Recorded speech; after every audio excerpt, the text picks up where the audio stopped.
그 발생한 NO가 혈관을 확장시킴으로써 우리 몸에 이로운 작용들을 하지만 그 확장된 혈관이 염증 반응을 증가시키는 그런 쪽으로 갈 수가 있다는 겁니다. 구독과 좋아요로 응원해주세요. 안녕하세요 선생님들. 약과 식품과 건강에 대한 여러분들이 모르셨을 만한 이야기를 알기 쉽게 전달드리는 건강나눔의 정세훈 약사입니다. 아르기닌에 대한 이야기를 해볼 겁니다. 많이들 피로에 좋다 혹은 혈액순환에 좋다, 예로부터 간에도 좋다는 이야기도 많이 있었고요. 많은 분들이 찾으시는 대표 영양제 중 하나가 되었습니다. 그런데 저는 개인적으로는 사실 아르기닌을 그렇게 좋아하지 않습니다. 일단 제가 먹어봤을 때 그렇게 효과를 못 느꼈던 경험이 있다 보니 그런 영향도 있긴 하지만, 저는 모름지기 영양제란 보편타당하게 아무나 부담 없이 먹을 수 있어야 된다고 봐요. 그러니까 특별히 누군가에게 이게 더 좋다라는 게 있을 수 있지만 아무나 먹었을 때 큰일 날 수 있다, 이런 게 가급적 없어야 된다고 보거든요. 근데 아르기닌 같은 경우에는 좀 주의해서 사용할 필요성이 상당히 많습니다. 다른 영양제들과 비교를 했을 때요. 그래서 오늘 준비한 내용은 이런 분들은 아르기닌을 드시면 안 됩니다 라는 주제로 잡아봤습니다. 한번 시작해 보겠습니다. 자, 첫 번째, 혈압약이나 항응고제를 드시는 분들은 아르기닌을 권장드리지 않습니다. 이건 아르기닌의 양리작용 때문이겠죠. 아무래도 아르기닌이 혈관을 확장시켜주고 혈류의 흐름을 좋게 해준다는 이야기는 많이들 알고 계실 겁니다. 아르기닌의 가장 주된 기대 효과죠. 자, 바꿔 말하면 혈압약을 드심으로써 혹은 혈관 확장제를 드심으로써 이미 혈관을 확장시키고 혈압을 낮춘 그런 분들은 아르기닌이 추가적으로 작용을 함으로써 과도하게 떨어진 혈압 때문에 기립성 저혈압 같은 걸 느끼기 쉽게 될 수도 있고요. 항응고제를 드시는 분들은 피가 잘 굳지 못하기 때문에 출혈이 생겼을 때 이게 잘 수복이 안 된다는 겁니다. 그러니 이런 순환계의 문제 때문에 약을 복용하고 계신 분들은 아르기닌을 주의할 필요가 있겠죠. 자, 다음 두 번째입니다.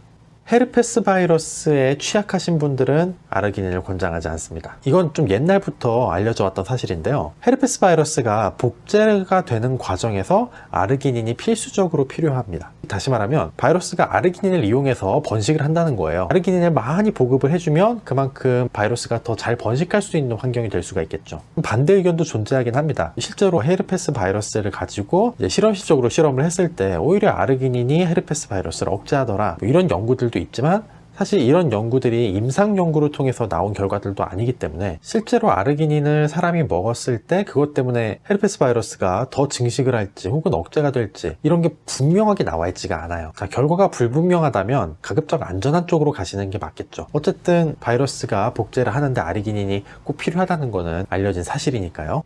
자, 어쨌든 정리를 해보면 아르기닌은 헤르페스 바이러스를 잘 번식할 수 있는 그런 동력이 될 수가 있으니 입술물집이라든가 대상포진이라든가 이런 것을 앓고 계시거나 혹은 앓은 적이 있다거나 자주 재발한다거나 이런 분들은 아르기닌을 피하시는 것을 권장드립니다. 앞쪽에서 말씀드린 두 가지는 이렇게 될 수가 있으니 안전을 위해서 드시지 마세요 였다면, 지금 말씀드린 세 번째는 꽤 명확한 근거가 있습니다. 바로 천식이나 비염 환자분들은 아르기닌을 드시면 안 됩니다. 자, 이것도 아르기닌의 양리작용에 근거합니다. 그래서 이쪽 그림을 보시면은 INOS, 그 NO를 발생시키는 효소예요. NO가 발생이 되면 혈관이 확장됩니다. 근데 그 패스웨이를 따라갔을 때 결과적으로 인플라메이션, 그러니까 염증 쪽으로 진행이 되는 이런 패스웨이가 있어요. 아르기닌을 많이 먹었을 때 그 발생한 NO가 혈관을 확장시킴으로써 우리 몸에 이로운 작용들을 하지만 그 확장된 혈관이 염증 반응을 증가시키는 그런 쪽으로 갈 수가 있다는 겁니다. 그래서 실제적으로 천식이나 비염이 이런 혈관이 확장됨으로써 문제가 되는 염증의 대표적인 종류거든요. 자, 비염도 비충혈이 됨으로써 코로 숨쉬기가 힘들어지는 상황이고, 천식 역시 기관지가 좁아짐으로써 숨쉬기가 곤란해지는 그런 상황이죠. 이런 공통적인 병리 하에 아르기닌이 이 상황을 약화시킬 수가 있다는 겁니다. 비교적 명확한 임상 근거가 나와 있는 건 비염 천식 정도지만 이걸 좀 더 확장을 해보면 혈관이 팽창을 함으로써 그 염증이 나타나는 것들 있잖아요. 예를 들어서 아토피 피부염 종류들 중에서도 좀 벌겋게 이렇게 붓는 그런 염증들이 있는 경우들이 있고요. 혹은 그런 만성염증이 아니더라도 내가 지금 막 다쳤어요. 그게 염증이 생겨서 벌겋게 부어오르는 상황. 이런 대부분의 충혈성 염증이 있는 분들은 아르기닌을 드시면 염증이 더 심해질 수 있다는 겁니다. 아르기닌으로 무슨 부귀영화를 누리겠다고 그런 염증까지 감수를 하면서 먹겠어요. 내용을 정리해 보겠습니다.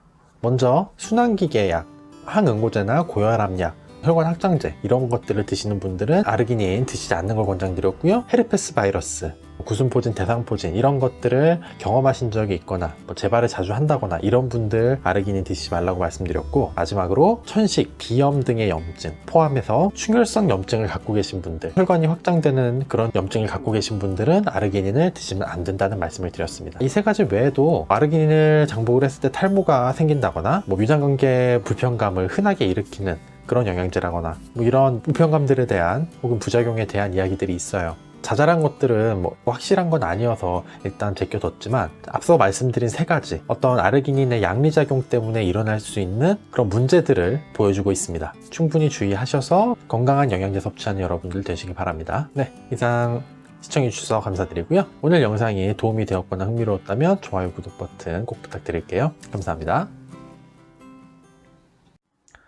혹시 정세훈 약사에게 궁금하신 점이 있으신가요?